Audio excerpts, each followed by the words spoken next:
Second week of Advent, second Sunday, second week. Candle this week is Candle of Faith, or sometimes called the Candle of Bethlehem. Now, sometimes, depending upon your tradition, you may have other names for these candles, but this is at least one set of, the way I'm doing this is at least one set of ways of understanding those candles. But Candle of Faith. Faith is something we all need. Faith is something that, in one sense, we all have. We all have faith in ourselves, in other people, in ideas, uh, approaches to things. Whether or not we like it, we have that kind of faith. And faith requires a belief in something and someone, but it also requires a sense of trust. Can't really have faith if we don't trust the people or the ideas, the products, whatever it may be, that we have faith in. And if that trust is broken, usually that means our faith disappears as well. As people of faith, which is what, as women in ministry and men, that's what we are.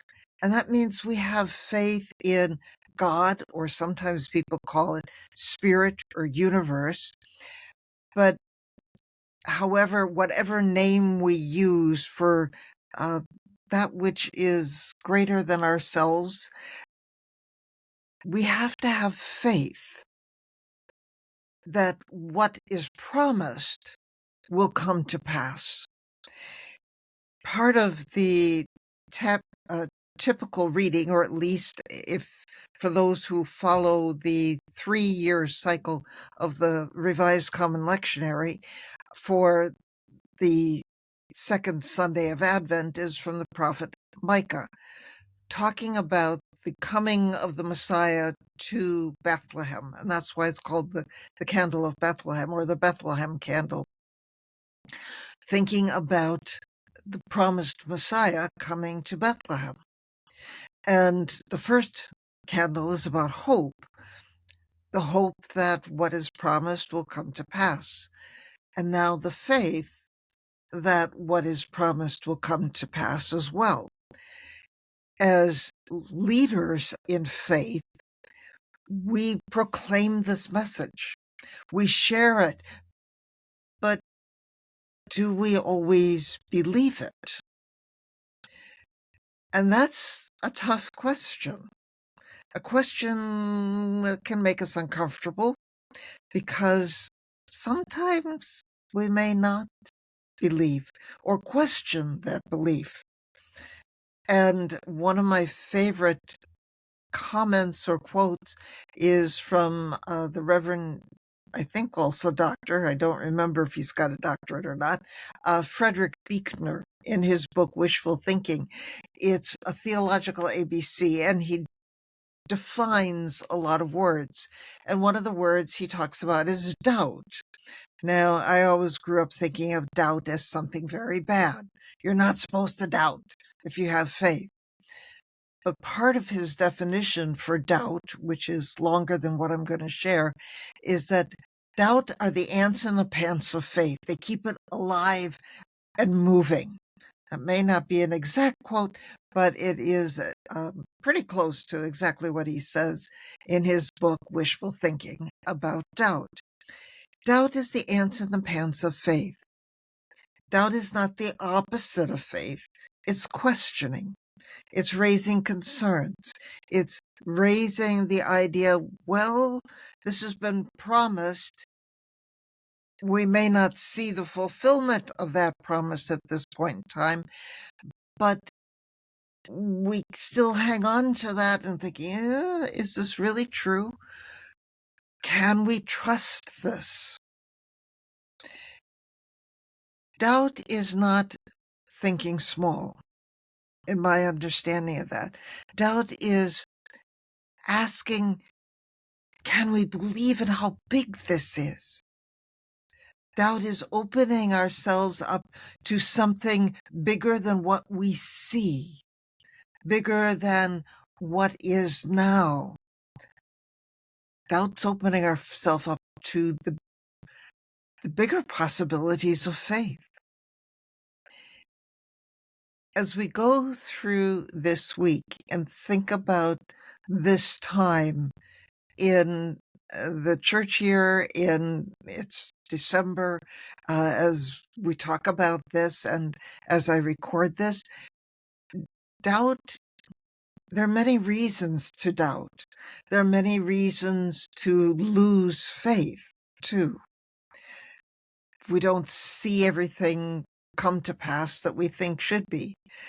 We're promised things by manufacturers and products and things that, oh, if you buy this, you're going to be beautiful, you're going to be happy, you're going to have success, whatever that promise is, either explicit or implicit promise.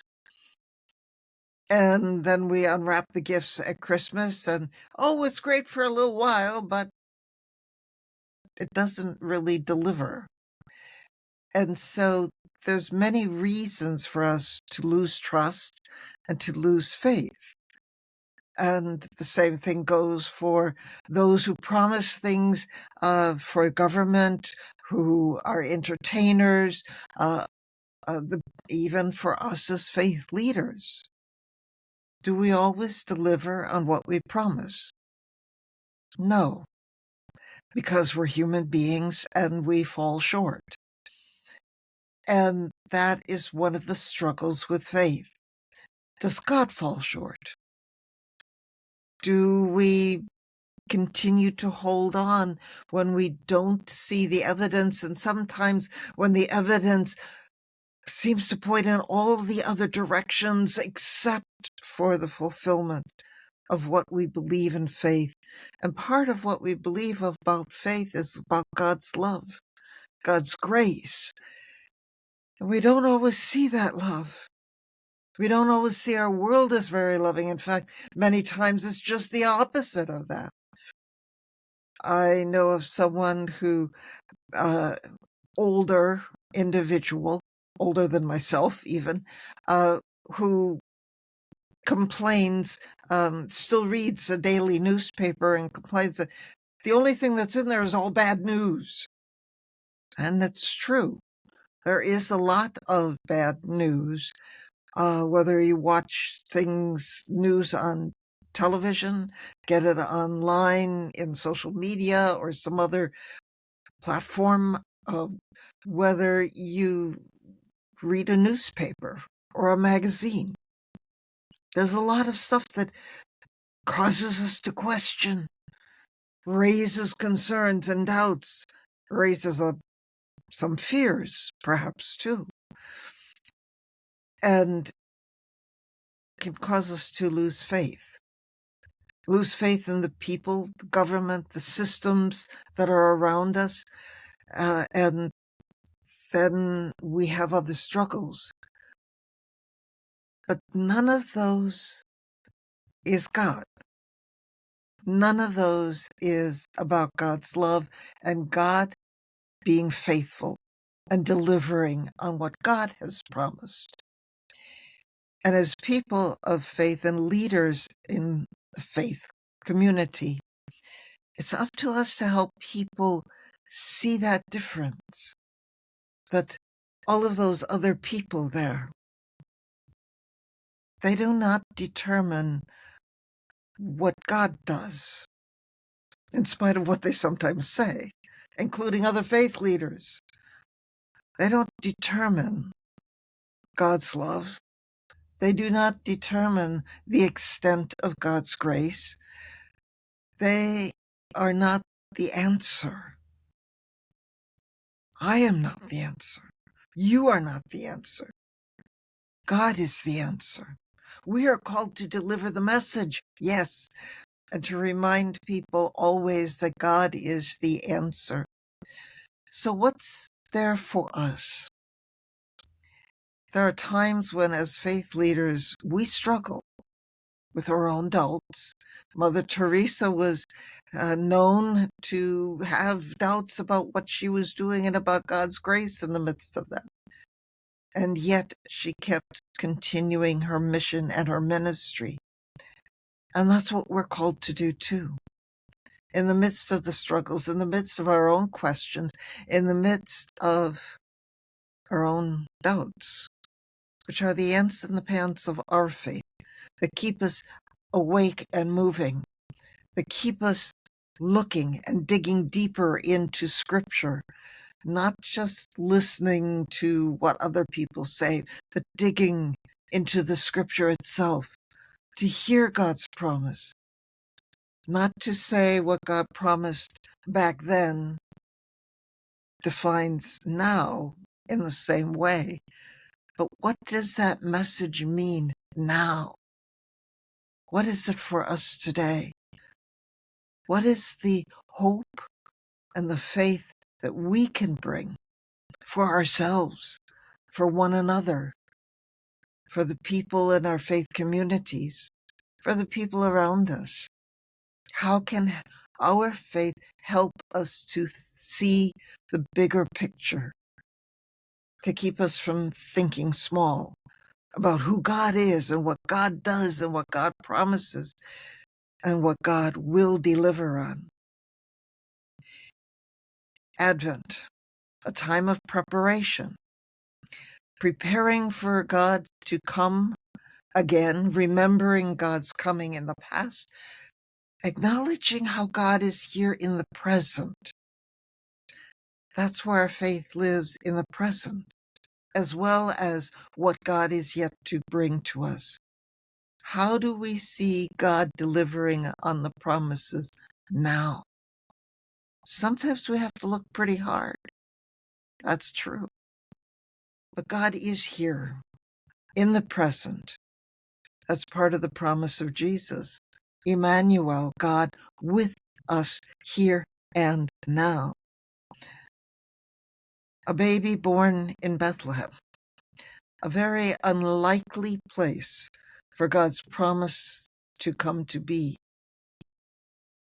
How is God's promise coming to be in the unlikely places in your life, in your faith community? If you need help looking for those and seeing those, reach out. Reach out to me, to someone you trust, whoever that may be. But I know those struggles. I've been there, been through it, and still sometimes go through it myself. But together we can form a community to support and be supportive of each other. Advent, the second candle, faith. Your faith is important to the people around you. Your faith is important to help you during the times when there are some ants in the pants of your faith. And our faith together is what moves the ministry forward. God's peace, God's blessings.